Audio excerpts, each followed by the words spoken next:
نحمده ونصلي على رسوله الكريم اما بعد فاعوذ بالله من الشيطان الرجيم بسم الله الرحمن الرحيم الحمد لله رب العالمين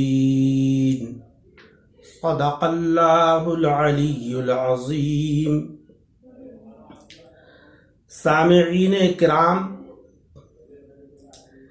آج ہماری کیفیت یہ ہے کہ ہم میں ایک طبقہ تو وہ ہے جو قرآن عظیم کی تلاوت کرتا ہی نہیں یا قرآن عظیم کو پڑھنا جانتا ہی نہیں، اور ایک طبقہ وہ ہے کہ جو پڑھنا جانتا تو ہے مگر اس کے معنی اور مطالب سے ناواقف ہے۔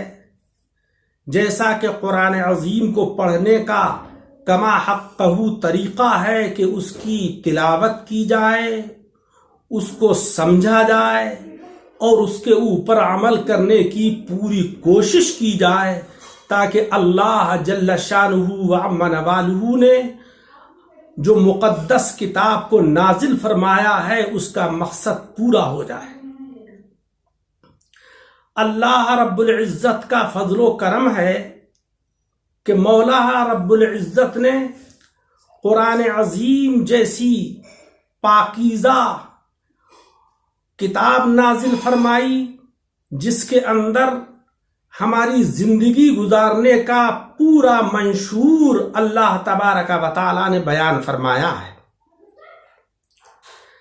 ہمارا بھی یہی ایک مقصد ہے کہ سامعین کرام کو یہ پتہ چلے کہ قرآن عظیم کی تلاوت کیسے کی جائے اور اس کے حروف اور معانی اور مطالب لوگوں تک پہنچ جائیں اور اس کے اوپر عمل کرنے کی کوشش کی جائے۔ اس سلسلے میں نے سب سے پہلے سورہ فاتحہ کی پہلی آیت کریمہ تلاوت کی ہے۔ اس سورت کو سورۃ الفاتحہ کہتے ہیں، لیکن اس کے بہت سے نام ہیں۔ سورہ شافیہ، سورہ وافیہ، سورہ کافیہ، بہت سارے ناموں سے مفسرین کرام نے اس کو یاد کیا ہے۔ سورہ فاتحہ اس کو اس لیے کہتے ہیں کہ اللہ جل شانہ و عم نوالہ نے اس سورت پاک سے قرآن عظیم کا افتتاح کیا ہے، یعنی اس کو شروع فرمایا ہے۔ اس سورت پاک کا شان نزول یہ ہے کہ جناب نبی اکرم صلی اللہ علیہ وسلم جب مکۃ المکرمہ میں جلوہ گر تھے تو اللہ تبارک و تعالی نے وہاں بھی اس سورت پاک کو نازل فرمایا، اور جب آپ مدینہ طیبہ تشریف لائے تو وہاں بھی اس سورت پاک کو نازل فرمایا۔ اس لیے اس کو سبع مثانی بھی کہا جاتا ہے کہ ایسی وہ 7 آیتیں ہیں کہ جو بار بار پڑھی جاتی ہیں۔ اللہ جل شانہ و عم نوالہ نے اس سورت کو الحمدللہ سے شروع کیا۔ قرآن عظیم کا سب سے پہلا جملہ الحمدللہ ہے۔ تفاسیر کی کتابوں میں لکھا ہے کہ جب اللہ جل شانہ و عم نوالہ نے حضرت آدم علیہ السلام کو تخلیق فرمایا، اور جیسے ہی آپ کے اندر روح کو داخل کیا اور آپ نے آنکھیں کھولی تو آپ کو چھینک آئی، تو سب سے پہلا جملہ آپ کی زبان سے جو نکلا الحمدللہ رب العالمین تھا۔ اس لیے ہمارے لیے بھی یہی حکم ہے کہ جب ہمیں چھینک آئے تو ہم الحمدللہ کہیں، اور سننے والے اس کا جواب دیں یرحمکم اللہ کہہ کر۔ چھینکنے والا کہے یہدیکم اللہ ویصلح بالکم اللہ۔ اس کا ترجمہ ہے کہ الحمدللہ تمام تعریفیں، تمام خوبیاں اللہ جل شانہ و عم نوالہ کے لیے ہیں۔ الحمدوں کے اندر سب سے پہلے الف لام ہے، اس کے بعد حمد ہے۔ حمد کہتے ہیں تعریف کرنے کو، اور الف لام کی چند قسمیں ہیں، جس میں ایک قسم استغراقی ہے، دوسری جنسی ہے، ایک عہد ذہنی ہے، ایک عہد خارجی ہے۔ یہاں پر الف لام استغراق کے معنی میں ہے، یعنی ہر قسم کی تعریف، ہر قسم کی خوبیاں، چاہے انسان مال کے ذریعے سے اللہ کا شکر ادا کرے، یا جانی شکریہ ادا کرے، یا اللہ کی تمام وہ مخلوق جو روئے زمین پر موجود ہے اللہ کی حمد و ثنا میں مشغول ہے، وہ سب کی سب خوبیاں جو ہیں وہ اللہ تبارک و تعالیٰ کے لیے ہیں۔ حضرات اکرام،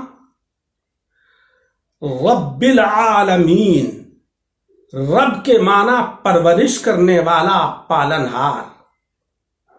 چونکہ اللہ جل شانہ و عم نوالہ ساری مخلوق اور ساری کائنات کا پالنہار ہے، انسان ہوں، حیوانات ہوں، جمادات ہوں، سب کی پرورش مولا جل شانہ و عم نوالہ کر رہا ہے، اور ساری اللہ کی مخلوق مولا تبارک و تعالیٰ کی حمد و ثنا کے اندر مشغول ہے۔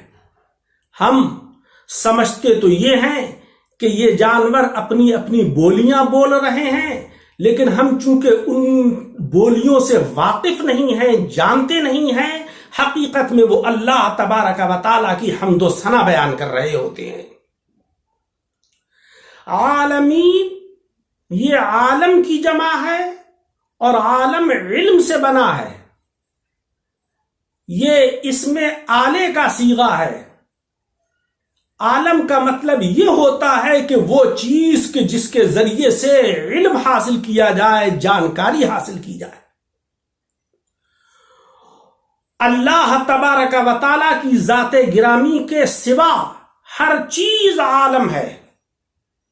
صرف عالم سے پاک ہے تو ذات پروردگار پاک ہے۔ اس لیے فرمایا کہ تمام تعریفیں اللہ جل شانہ و عم نوالہ کے لیے ہیں، جو تمام عالموں کا پالنہار ہے۔ تفسیر کی کتابوں میں لکھا ہے کہ 18,000 عالم ہیں، اور ان عالموں میں یہ زمین اور یہ آسمان تو سب سے چھوٹے عالم ہیں۔ ہم تو زمین کے اوپر اللہ کی جو مخلوق ہے اسی سے ناواقف ہیں کہ اللہ کی کتنی مخلوق زمین پر ہے۔ باقی جو عالم ہیں ان کی حقیقت کا علم اللہ تبارک و تعالی ہی جانتا ہے، اور اس سے وہی واقف ہے۔ قرآن عظیم میں ہے کہ تم یہ مت سمجھنا کہ تم ہی اللہ تبارک و تعالی کی حمد و ثنا بیان کر رہے ہو۔ یسبح للہ ما فی السماوات و ما فی الارض، زمین اور آسمان کے اندر جو بھی چیزیں ہیں، زمین کے اوپر آسمان کے نیچے جتنی بھی اللہ کی مخلوق ہے، سب اللہ تبارک و تعالی کی حمد و ثنا کے اندر مشغول ہیں۔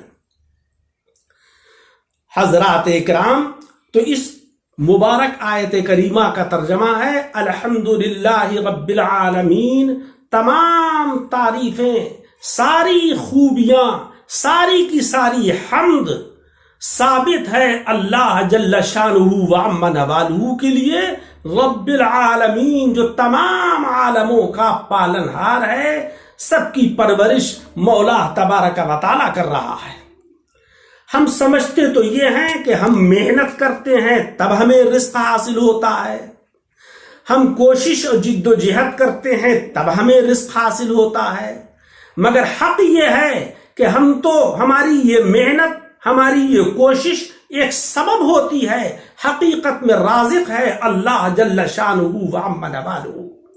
قرآن عظیم میں مولا تبارک و تعالیٰ نے فرمایا کہ نحن نرزقکم وإیاہم، ہم ہی تمہارے رازق ہیں، اور تم نحن نرزقکم والعاقبۃ للتقوی، ہم ہی تمہارے رازق ہیں، اور تمہارا کام یہ ہے کہ تم اللہ جل شانہ و عم نوالہ کے لیے تقوی اور پرہیزگاری اختیار کرو۔ برادران اسلام، قرآن عظیم کی تلاوت کیجئے، اس کے معنی اور مطالب کے اوپر غور و فکر کیجئے اور اپنی ذات کے اندر عملی طور پر اس کو بسائیے۔ آج ہماری جو ذبح حالی اور ہماری جو بربادی ہے، اس کی ایک بنا یہ بھی ہے کہ ہم نے اللہ کی کتاب کو چھوڑ دیا ہے۔ ہم پڑھنے سے غافل، پڑھتے ہیں تو سمجھنے سے غافل، جبکہ اللہ جل شانہ وعم نوالہ کا فرمان عالی ہے کہ وَاعْتَصِمُوا بِحَبْلِ اللَّهِ جَمِيعًا وَلَا تَفَرَّقُوا، تم اللہ کی رسی کو مضبوطی سے پکڑ لو اور مختلف جماعتوں کے اندر تقسیم مت ہو جاؤ۔ جب اللہ کی رسی کو مضبوطی سے پکڑو گے تو اللہ کی رحمتوں کا نزول تمہارے اوپر ہوگا۔ آخر کیا وجہ ہے کہ ہمارے اسلاف، ہمارے بزرگ کم تعداد میں ہوتے ہوئے لشکر جرار کے اوپر غالب آتے تھے؟ اس کی وجہ یہی تھی کہ ان کے پاس ایک قوی ترین اسلحہ تھا، ایک بہت مضبوط ہتھیار تھا جس سے وہ غالب آ جاتے تھے۔ اور وہ ہتھیار کیا تھا؟ وہ اللہ تبارک و تعالیٰ کی رحمت تھی جو ان کے ساتھ تھی۔ اللہ کی رحمت جس قوم کے ساتھ ہوتی ہے وہ قوم بڑی بڑی جماعتوں کے اوپر فتح یاب ہوتی ہے۔ عزیزوں، اللہ کی یہ رحمت کیسے حاصل ہوگی؟ اللہ رب العزت کے کلام کو پڑھیں، اس کو سنیں، اس کو سمجھیں اور اس کے اوپر عمل کریں تو مولا تبارک و تعالیٰ اپنی رحمتوں کے دروازے کھول دیتا ہے۔ تو میں نے قرآن عظیم کا جو حصہ تلاوت کیا، الحمدللہ رب العالمین، تمام تعریفیں ثابت ہیں اللہ جل شانہ وعم نوالہ کے لیے جو تمام عالموں کا پالنہار ہے۔ سارے عالموں کی پرورش مولا جل شانہ وعم نوالہ کرتا ہے۔ حدیث مبارک کے اندر آقائے نامدار مدنی تاجدار جناب محمد مصطفیٰ صلی اللہ علیہ وسلم نے فرمایا کہ جب انسان اپنے کو اللہ تبارک و تعالیٰ کے لیے وقف کر دیتا ہے، ہر وقت اس کی عبادت و ریاضت میں لگا رہتا ہے، تو اللہ تبارک و تعالیٰ رزق کے دروازے اس کے لیے ایسی جوانب سے کھول دیتا ہے جس طرف اس کا گمان بھی نہیں ہوتا ہے۔ مولا رب العزت سے میری یہ دعا ہے کہ اللہ تعالیٰ مجھے اور آپ سب حضرات کو عمل کرنے کی توفیق عطا فرمائے۔ آمین وآخر دعوانا ان الحمدللہ رب العالمین۔